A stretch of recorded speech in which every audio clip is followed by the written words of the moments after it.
안녕하세요. 가톨릭대학교 의정부 성모병원 설명도우미 스마트 닥터입니다. 이 영상은 환자분께서 받으실 수혈에 대한 동의서를 작성하기 전에 환자의 이해를 돕기 위해 제작된 영상입니다. 먼저 의료진은 환자의 상태를 체크하고 수혈에 대해 전반적인 설명을 드린 다음 그에 따른 부작용 및 주의사항에 대해 말씀드린 후 함께 동의서를 작성하게 됩니다. 1. 환자의 현재 상태입니다. 환자의 진단명과 환자분께서 수혈이 필요한 이유에 대해서는 동영상을 다 보신 후 의료진에 대해 설명을 듣게 되실 겁니다. 2. 과거에 수혈 받은 적이 있으셨나요? 없으시다면 없었음을 체크하시고 수혈 경험이 있으시다면 수혈을 받으셨을 때 발열, 호흡곤란, 두드러기, 발진, 가려움 등 혈뇨, 통증, 저혈압 등 증상이 있었는지 증상이 있었음에 표기를 해주십시오. 수혈은 받은 적이 있으나 증상이 없었다면 증상 없었음에 체크하시면 됩니다. 또한 현재 앓고 계시는 기저질환에 대해 확인하셔야 합니다. 고혈압, 당뇨병, 심혈관 질환, 뇌질환, 신장질환, 호흡기 질환, 마약사고, 특이체질 알레르기, 과거 수술력, 복용 약물, 출혈소인, 흡연 여부, 기도 이상에 대해서 해당 사항이 있으시다면 체크를 해주시고 그 외에 의료진에게 알려야 할 질환이 있으시다면 기타에 적어주시기 바랍니다. 3. 환자께서 받으실 처치는 수혈입니다. 진료 책임의사와 전문 과목에 대해서는 추후 의료진을 통해 듣게 되실 것이며 휴가, 학회 등으로 진료 책임의사가 변경된 경우에는 다른 의사가 진료하게 됩니다. 4. 환자께 수혈되는 혈액제제 종류 및 치료 효과에 대해 간단히 설명드리도록 하겠습니다. 먼저 혈액제제의 종류입니다. 전혈은 적혈구와 백혈구, 혈장, 혈소판 등 혈액의 전체 성분을 가진 혈액입니다. 농축적혈구는 수혈된 혈액을 원심 분리한 뒤 혈장과 혈소판을 제거하여 만든 것입니다. 농축혈소판은 혈장 50ml 속에 약 5 곱하기 12 10승계의 혈소판이 들어있는 상태로 체열 후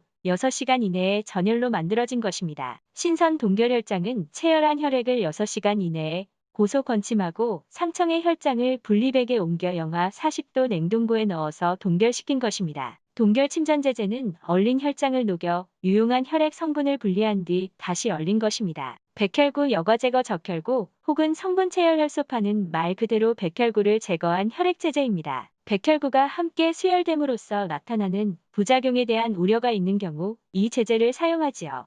방사선조사 혈액제제는 백혈구 제거 필터로 여과해도 림프구 제거가 불충분한 경우를 대비하여 거부 반응을 최소화하기 위해 혈액제제의 방사선을 조사하여 수혈합니다. 세척 적혈구 혹은 혈소판은 멸균 생리식염수를 이용하여 농축 적혈구 또는 혈소판을 세척한 혈액제제로 심한 알러지 반응을 보인 경험이 있는 경우 수혈합니다. 환자의 상태에 따라서 추가로 다른 혈액제제가 수혈될 수 있습니다. 혈액제제별 치료 효과를 보면 적혈구제제는 혈액 보충, 빈혈 교정, 산소 운반 능력 향상에 도움이 됩니다. 혈소판제제는 혈소판 감소 또는 기능 이상에 의한 출혈 증상 치료 및 예방에 효과적입니다. 혈장제제는 혈액 응고인자 보충으로 지혈지연 예방, 교정 및 치료에 도움이 됩니다. 5. 수혈 전 안정성을 확인한 혈액이지만 수혈 중 다음과 같은 부작용이 있을 수 있습니다. 첫째, 발열, 오한, 오심, 구토, 알레르기, 흉통 등이 생길 수 있습니다. 둘째, 드물지만 다음과 같은 심각한 부작용이 나타날 수 있습니다. 적혈구의 비정상적인 파괴 등이 생길 수 있고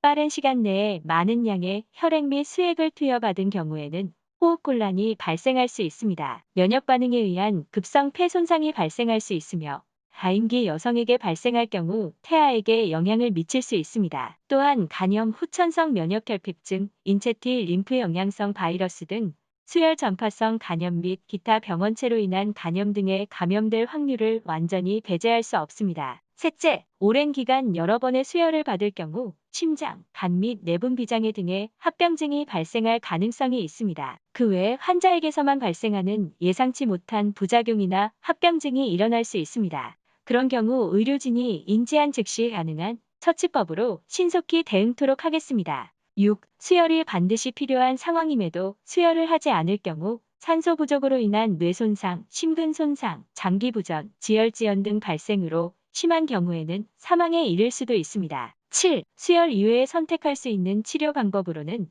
혈액량을 보충하기 위한 수액 치료나 철분제 혹은 혈액제제, 생성 촉진제 투여와 같은 제한적인 방법 등이 있습니다. 8. 수혈 전 후 환자의 준수 사항입니다. 수혈 전후 환자는 열감, 호흡곤란, 두드러기 등의 이상 증상이 있는지 관찰하여 증상 발현 시 즉시 의료진에게 꼭 알려야 합니다. 본인의 수혈 및 그 처치에 따른 후유증과 부작용에 대해 충분한 설명을 들었으며 수혈 및 혈액체제 사용 시 발생할 수 있는 위험을 인지하고 의학적 필요에 따라 수혈을 진행할 것에 대해 동의하면 하단에 서명해 주십시오.